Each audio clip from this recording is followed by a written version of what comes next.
Hello and welcome. I'm Annette Reeder from thebiblicalnutritionist.com, and today I'm going to help you make the best Thanksgiving dinner ever. I know there's some recipes in our Thanksgiving dinner that we are not allowed to change, but I'm going to challenge you on how you can change them, make them even more nutritious, and watch your family get excited. This is going to be such a delight. Get your notebook out. Start to take notes. I've got a free download of all of the recipes I'm going to be sharing with you. You can just download those and get ready for your best Thanksgiving ever. I know your family is going to love it.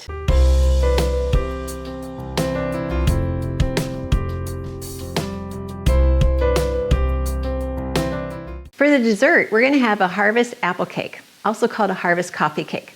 Now my kids are going to bring the pumpkin pie and the apple pie, but I'm going to bring in the harvest apple cake because I so love it.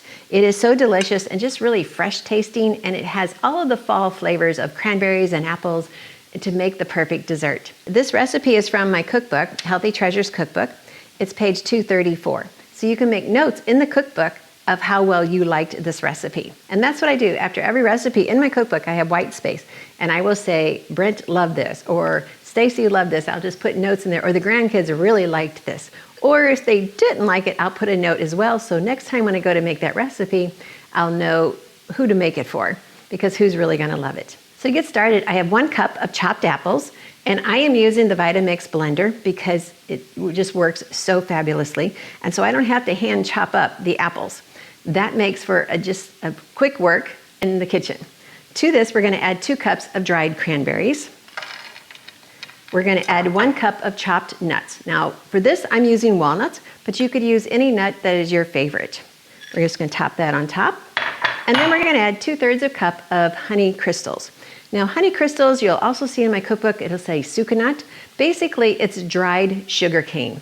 It's not a processed white sugar, which we're trying to avoid. So 2/3 of a cup. Now we're just going to mix this up, and it's going to be our bottom layer for our cake. Just making sure that the sucanat is on top of all the apples and the cranberries. And already you can see why this is such a delicious dessert. So yes, they could have it for breakfast, or we could have it for dessert with our Thanksgiving meal. All right, now we're going to move into the topping.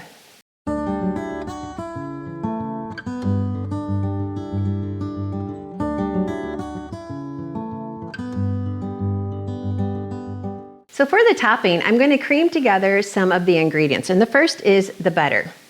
So for the butter, I'm just going to go ahead and put this into my little blender.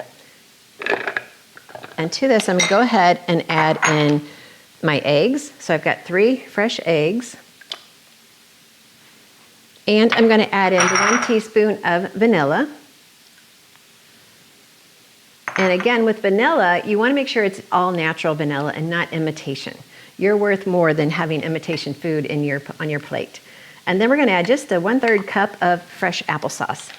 And I say fresh because I make my own applesauce. Okay, we'll go ahead and get this blended up.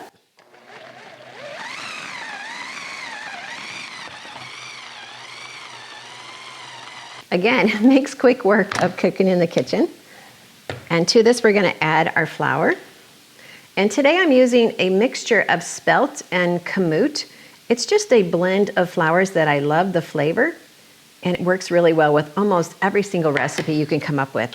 In the cookbook, it probably says pastry flour, and that's okay too, but I still love my spelt and kamut blend. It also makes the very best bread ever.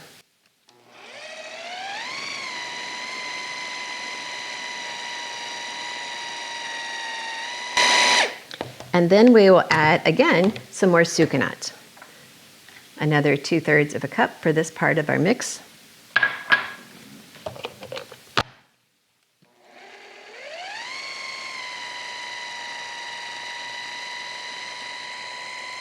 Now, if you don't have a handy blender like this, that's okay. You can just use a bowl. We can go ahead and finish it there. And I just love how it creams the eggs and the butter and the vanilla and the sucanat so well.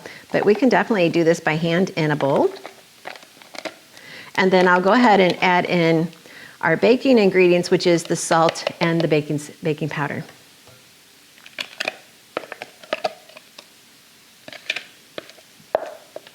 which I could have finished it off in this, but for those of you who don't have this tool, you might want to put it on your Christmas list because it is such fun in the kitchen, but definitely you can do it by hand.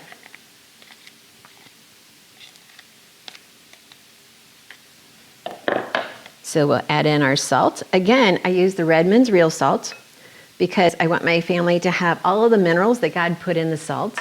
I don't want man removing anything that God gave us is good. And then we're going to add in our baking powder. A quick blend.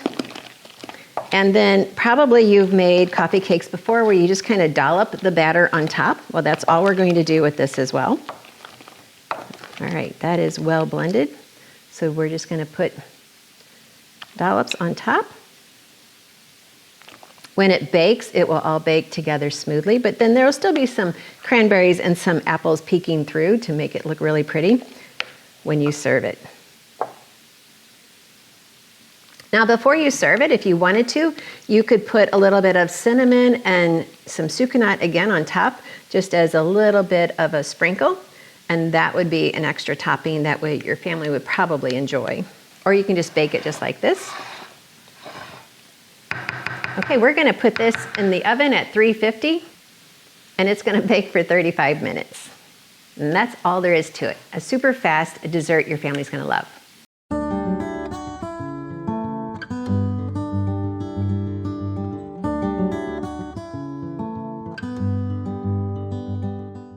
Well, we made the apple cake yesterday, and it's delicious, I'll just tell you that.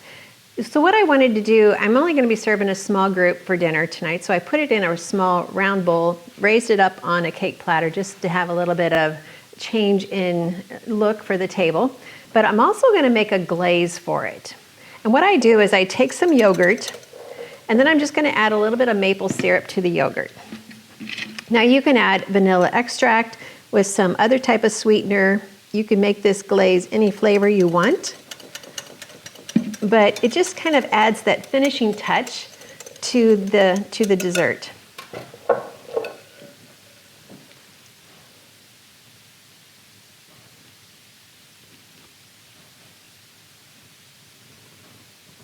And I don't need a lot, I just need a little, and there we go.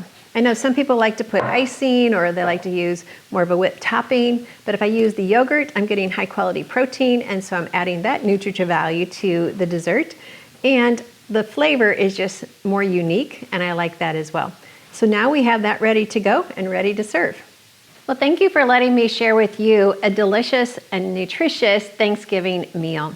I hope I've encouraged you to try a new recipe, but every dish here, we've tried to improve the nutritional value so you can continue to feel good that your family's going to be satisfied, not just because they will have a good filling of food, but because you know in your heart and mind that you have served them the most nutritious meal that you can. So thank you again for letting me share this with you. I am Annette Reeder from The Biblical Nutritionist.